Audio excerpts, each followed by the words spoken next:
Seminario para el Desarrollo Social, CIDES, IAP, y presidenta del Consejo Directivo de Redim. Ella nos va a hablar sobre niñas y niños y adolescentes indígenas migrantes. Por favor, Alicia.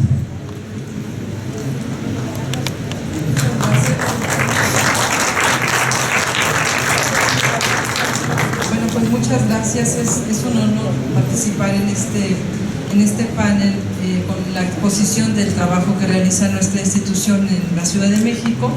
Y para iniciar el tema y no perder mucho tiempo en la introducción, les quiero comentar que nosotros trabajamos en México con una población de niños, niñas y familias indígenas migrantes que llegan a la Ciudad de México, evidentemente en la búsqueda de mejorar sus condiciones de vida debido a la falta de condiciones adecuadas de los pueblos a los que son expulsados.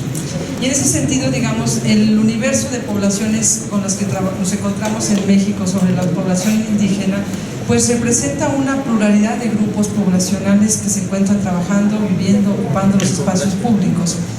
Estas características de población se han enmarcado, digamos, dentro de un esquema, de un modo de vida, de una caracterización por la cual ahora se le puede llamar en algunas definiciones teórico-conceptuales poblaciones callejeras.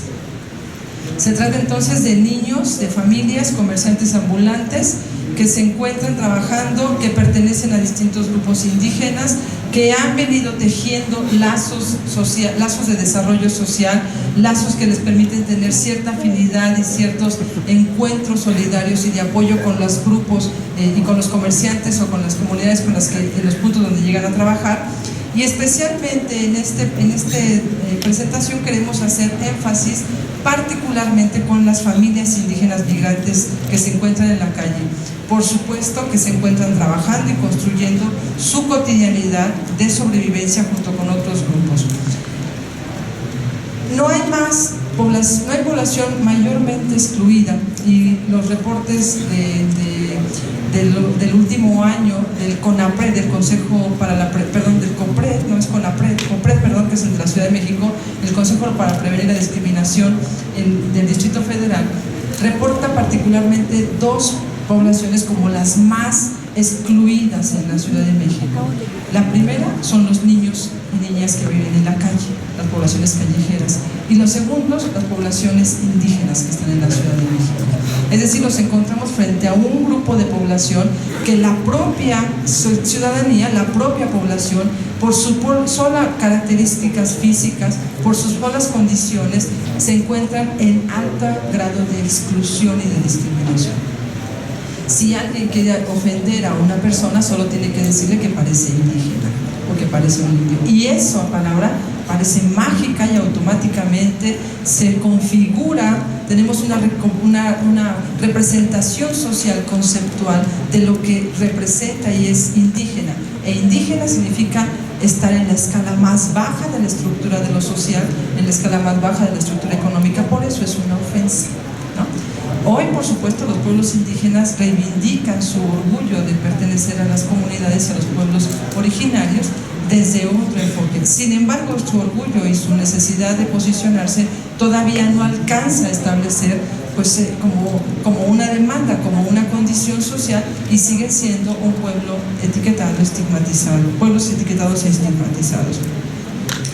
Brevemente quisiera hablar como un poco los datos generales que tenemos, y bueno, pues hablamos de que alrededor de 8 millones, ya los últimos registros hablan de entre 10 y 12 millones, porque además ese es otro punto, no podemos tener un número exacto de cuántos son.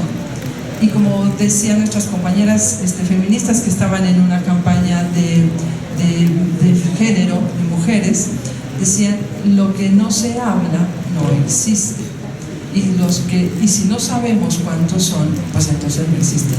Y si calculamos que hay 8, pues serán 8, pero no sabemos exactamente cuántos son. Empezando, digamos, por un tema de este tipo. Y claro, Cuando hablamos de niños, de niñas violentadas, no sabemos cuántas son. Cuando hablamos de niños fuera del sistema escolar, tampoco sabemos con precisión. Personas que hablan una lengua, tampoco sabemos con precisión. ¿Cuántas poblaciones callejeras? Tampoco sabemos con precisión. Hay muchos grupos poblacionales con problemáticas muy particulares que no sabemos exactamente cómo son. No, bueno, que sabemos cómo son, perdón, que no sabemos cuántos son, que no sabemos dónde están, y la dimensión de la problemática. Los niños y familias indígenas que viven en este país están en esa situación, y todavía más los migrantes que llegan a las zonas urbanas. Entonces, calculamos 8 millones, el Estado calcula 8 millones. De estos, alrededor de más de 2 millones son niños y niñas y adolescentes, y de estos aproximadamente más de la mitad, casi 3/4 partes de esta población, no sabe leer y escribir. De todas maneras, estamos hablando de que alrededor de entre 8 y 10 millones de mexicanos no están en la escuela, y probablemente nunca en su vida estén en la escuela. Ya están excluidos per se del sistema educativo, porque efectivamente no hay la infraestructura ni las condiciones dentro del sistema para que estén incorporados. Entonces, una buena parte de la población indígena se encuentra en el marco de estas filas. Alrededor de la población del 60.6% de la población infantil indígena de la Ciudad de México se encuentra trabajando en espacios cerrados, se encuentra también en las calles, y de estos aproximadamente el 20% son niños que trabajan en la calle entre 0 y 5 años.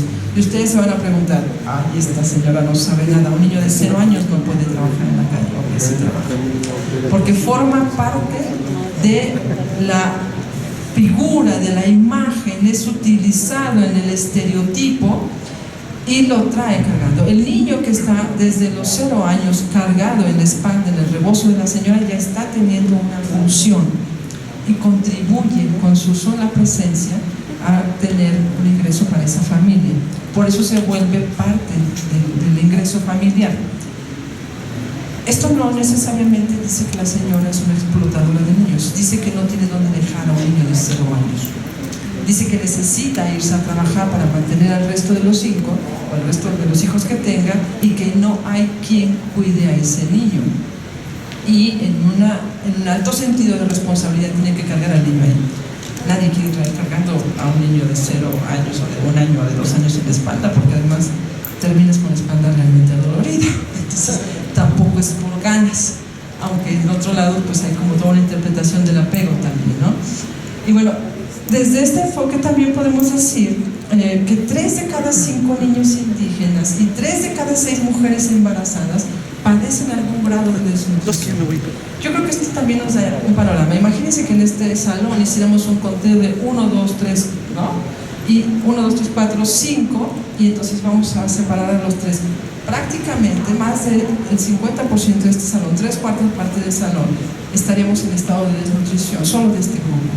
Si a esto le sumamos cifras, por ejemplo, como la cifra que tenemos de 8 de cada 10 niños en este país está expuesto a situaciones de violencia, entonces podemos sumar que de los que estamos aquí tenemos algún integrante de nuestra familia que está expuesto a violencia también, ¿no? Entonces, son solamente información de contexto que a lo que nos debe de llevar a pensar es que los niños y las familias indígenas, déjenme decirles desde lo más profundo de mi corazón, que no están fuera de nosotros. Es decir, no es esta población en abstracto que está lejos, que se le llama población indígena. Todos estamos de alguna manera cercanos en algún momento, en algún punto, incluso en nuestro lenguaje, en nuestra comunicación, tenemos siempre una referencia a tanto a niños como a niñas, como a niños indígenas. Norberto Lipski tiene años diciéndonos, cada vez que se para en una mesa lo dice, ¿no? El cambio inicia justamente con la batalla cultural. ¿Qué es la batalla cultural? La batalla conceptual, la batalla de la representación simbólica de los sujetos, la batalla de la conciencia social, la batalla por la resignificación de qué es ser indígena, de qué es ser niño, de qué es ser niña. Y esta resignificación es una resignificación a lo mejor muy intelectual, que después pasa al ámbito de lo mental y que después pasa al ámbito de la conciencia. Y cuando pasa al ámbito de la conciencia se vuelve parte de nuestra visión del mundo. Los niños y las niñas indígenas de este país no están en nuestra mente. Los tenemos estigmatizados y estereotipados y utilizamos sus figuras, sus representaciones desde una postura a veces absolutamente despectiva. Yo sé que nadie de este salón hace eso. Sé que justo estamos aquí porque tenemos una visión completamente distinta y porque nos estamos formando y somos los portavoces y somos los que después de este congreso llevamos esta información y este conocimiento y empezamos a generar y a gestar conciencia, porque los que no están en este congreso no se están enterando de lo que estamos hablando. Nosotros somos los portavoces que van a replicar lo que estamos aprendiendo. Así que ahí asumimos en este momento, y todos hacemos un cross-mark, asumimos nuestra responsabilidad de replicar este conocimiento, porque se vuelve entonces de voz a voz una multiplicación del tema. Y bueno, si solo estoy mencionando ahí, el CIDES es lo que hace en su trabajo. Solo si puedo regresar algo rápido. ¿Cómo hace CIDES su trabajo? Justo uno de los retos es ser portavoz, es ser el replicador. Si nosotros en CIDES tenemos 19 años trabajando con familias indígenas migrantes en la Ciudad de México, si nosotros en CIDES vamos logrando que una persona vaya cambiando el estereotipo y que dejemos de ver a las mujeres que están trabajando junto con sus hijos porque no tienen otro espacio de trabajo, porque cuando migraron del campo no tenían las herramientas para incorporarse a una oferta de trabajo más digna y no les quedaba otro recurso más que ocupar las filas más bajas de la economía, que son las calles, ¿no? Las filas más bajas de la subsistencia, que son los predios abandonados donde ocupan para vivir ellos. Entonces no tienen los elementos, no tienen las posibilidades para poder incorporarse en otras circunstancias, y nos encontramos frente a estereotipos que dicen: yo me encontré a una señora y le ofrecí trabajo y entonces dijo: no, gracias, yo no, porque todos pueden decir que tienen una amiga así, ¿no?